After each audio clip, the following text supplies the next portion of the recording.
നമ്മളെയൊക്കെ വളരെ വിഷമിപ്പിക്കുന്ന, ഒരുപാട് ചിന്തിപ്പിക്കുന്ന ഒരു വലിയ പ്രശ്നം കടന്നു വന്നേക്കാണ്. ഇപ്പോൾ ഈ നമ്മുടെ തീക്കോയി എന്ന് പറയുന്ന ഗ്രാമത്തിൽ, അതായത് നമ്മൾ വാഗമണൊക്കെ പോകുന്ന വഴിയാണ്, തീക്കോയി വഴിയാണ് നമ്മൾ വാഗമണൊക്കെ പോകുന്നത്. അപ്പോൾ അവിടെ ഒരു വീട് വാടകയ്ക്കെടുത്ത് ഒരു പുതിയ ബിസിനസ് ഓരോരുത്തന്മാർ കണ്ടുപിടിച്ചു. മനുഷ്യരല്ലേ അവനൊന്നും, ഓരോ ബിസിനസ് ചെയ്യാണ്. എന്താണെന്നറിയോ? നോർത്ത് ഇന്ത്യ എന്നൊക്കെ ഈ ഒരു നിവൃത്തിയും ഇല്ലാത്ത ഈ പെൺകുട്ടികളൊക്കെ ഗർഭിണിയാവുന്നവരുണ്ട്. അവർക്ക് പ്രസവത്തിന് കാശില്ല, അവർക്ക് കുഞ്ഞുങ്ങളെ ഒന്നും വേണമെന്ന് വലിയ നിർബന്ധമില്ല. അബദ്ധത്തിൽ ഇങ്ങനെ പറ്റിപ്പോയി. അപ്പോൾ എങ്ങനെയെങ്കിലും ഈ ഗർഭഛിദ്രം നടത്താനും പറ്റുന്നില്ല. അങ്ങനെയുള്ളപ്പോൾ അവർ ഇതൊന്ന് ഒഴിവാക്കാനുള്ള ഒരു ശ്രമം നടത്തും. അപ്പോൾ അവരുടെ ഈ പ്രസവിച്ചു പോകുന്ന കുഞ്ഞുങ്ങളെ ഉണ്ടല്ലോ, അവർക്ക് വേണമെന്നില്ല. ആ കുഞ്ഞുങ്ങളെ അങ്ങ് കൊടുത്തു കഴിഞ്ഞാൽ പ്രസവ ചെലവും വഹിയും 3 ലക്ഷം രൂപ കയ്യിലും കൊടുക്കും.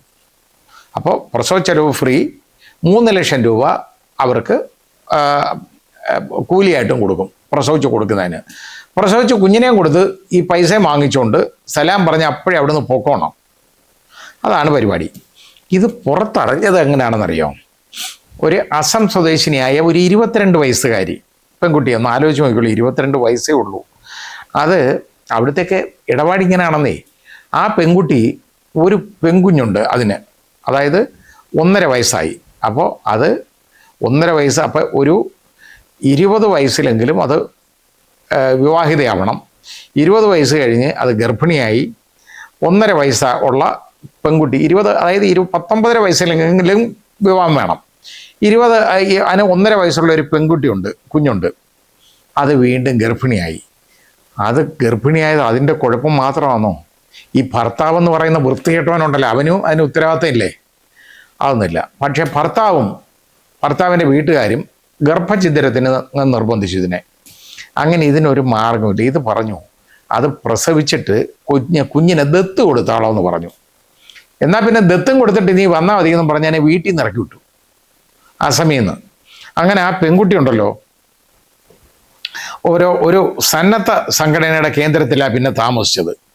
എന്നിട്ട് കുട്ടിയെ ദത്ത് നൽകാനുള്ള NGOകളെ കുറിച്ച് ഇൻസ്റ്റാഗ്രാമിൽ അത് തിരഞ്ഞപ്പോൾ കിട്ടിയതാണ് അർഷിവ് കെയർ എന്ന് പറയുന്ന ഒരു അക്കൗണ്ടിലൂടെ കാർത്തിക് എന്ന് പറയുന്ന ഒരുത്തനുമായിട്ട് ബന്ധപ്പെട്ടു. അപ്പോൾ സ്കാനിങ്ങും ഒക്കെ നടത്തി അതിൻ്റെ റിപ്പോർട്ടും അതവർ അയച്ചു കൊടുത്തു, പരിശോധിച്ചു. കോട്ടയത്ത് വരുന്നതിനായിട്ട് 2000 രൂപയും ട്രെയിൻ ടിക്കറ്റും ആ കുട്ടിക്ക് അയച്ചു കൊടുത്തു. ഈ കൊച്ചി ഇത് വാങ്ങിച്ചുകൊണ്ട് തിരികെ ഇങ്ങ് വന്നു. പാലായ്ക്കടുത്ത് തീക്കോയിൽ ഒരു റബ്ബർ തോട്ടത്തിനടുത്ത് അകത്ത്, അതൊരു ഒറ്റപ്പെട്ട സ്ഥലമാണ് കേട്ടോ. അവിടെ അതിനകത്ത് താമസിപ്പിച്ചു.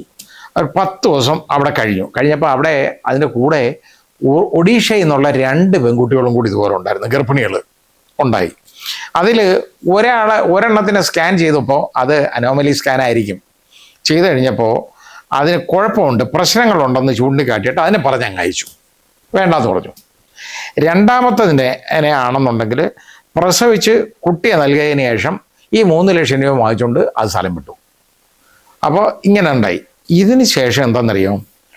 ഈ കുട്ടി കേൾക്കുന്ന ഒരു വർത്തമാനമുണ്ട് മനസ്സിലായത്. അത് അവിടെ സംസാരിക്കുന്നത് അതിന് മനസ്സിലായി, ഫോണിൽ സംസാരിക്കുന്നതിന് മനസ്സിലായി. ഇതിൻ്റെ ഫോണിൻ്റെ രേഖകളും ഒക്കെ വാങ്ങിച്ച് വെച്ചേക്കെ അവിടെ. എന്താ മനസ്സിലായെന്ന് ചോദിച്ചു കഴിഞ്ഞാൽ, ഇതിൻ്റെ കുഞ്ഞിനെ വിറ്റതിന് ശേഷം ഇതിനെയും കൂടെ കച്ചവടം ചെയ്യുന്നതിനെക്കുറിച്ച് അവന്മാരവിടെ സംസാരിച്ചു.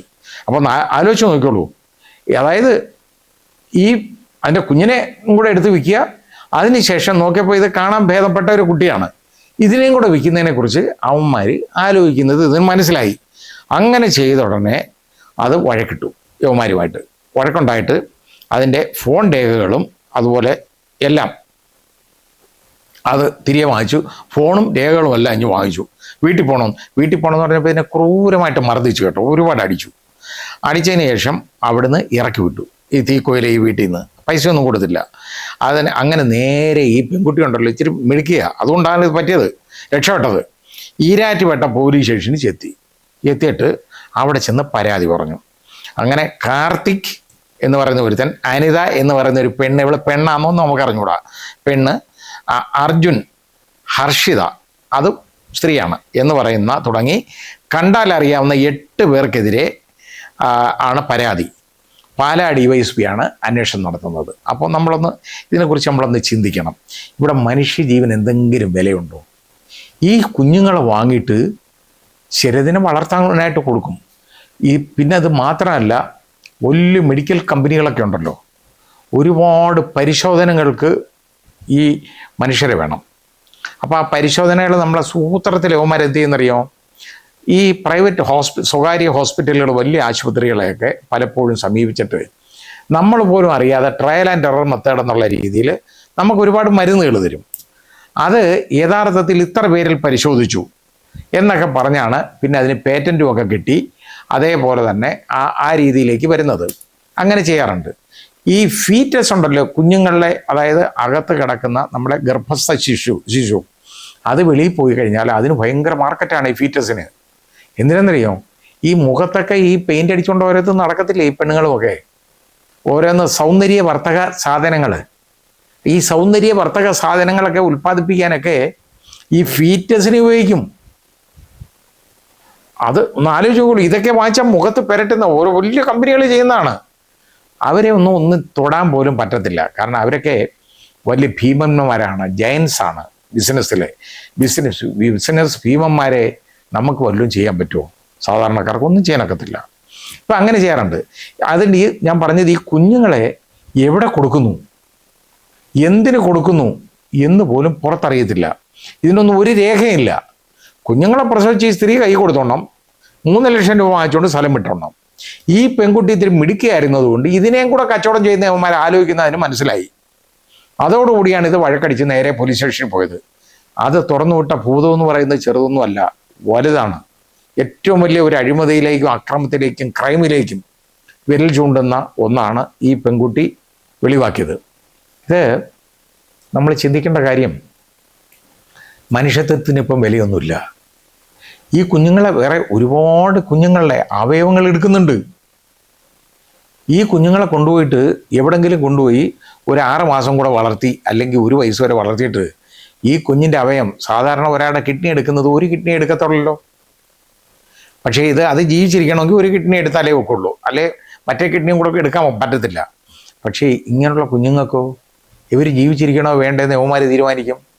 അത് രണ്ടും അങ്ങ് പറിച്ചെടുക്കും, തീർന്ന്.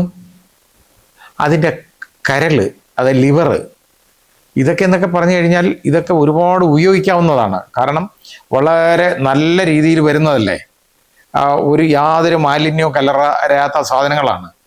ഇങ്ങനെയൊക്കെ ഈ കുഞ്ഞുങ്ങളെ ഇതിനൊക്കെയാണെന്ന് ഉപയോഗിക്കുന്നതെന്ന് പോലും നമുക്കറിയാൻ പറ്റത്തില്ല. അതുകൊണ്ട് യഥാർത്ഥത്തിൽ ഉണ്ടല്ലോ, യവന്മാരെ പിടിക്കണം. ഇതിൻ്റെ പുറയിലുള്ള മാഫിയയെ മുഴുവൻ ഒരു വൈറ്റ് കോളർ ക്രൈമായിട്ട് യവന്മാരെ നടക്കുകയാണ്. മനുഷ്യന്മാരല്ലേ ഇവരെ മുഴുവൻ പിടിക്കണം. പിടിച്ചതിന് ശേഷം ശരിയായ അന്വേഷണം നടത്തി യവന്മാരെയൊക്കെ നിയമത്തിൻ്റെ മുൻപിൽ കൊണ്ടുവരണം. ആ അസം സ്വദേശിനിയുടെ കാര്യം ഞാൻ ആലോചിക്കുകയാണ്. അതിനെ വീട്ടിൽ നിന്ന് ഇറക്കി വിട്ടവനൊക്കെ മനുഷ്യരാണോ? ഇത് ആ വീട്ടിലേക്ക് ഇനി തിരിച്ചു പോകണോ വേണ്ടെന്ന് ഈ പെൺകുട്ടി ആലോചിക്കണം.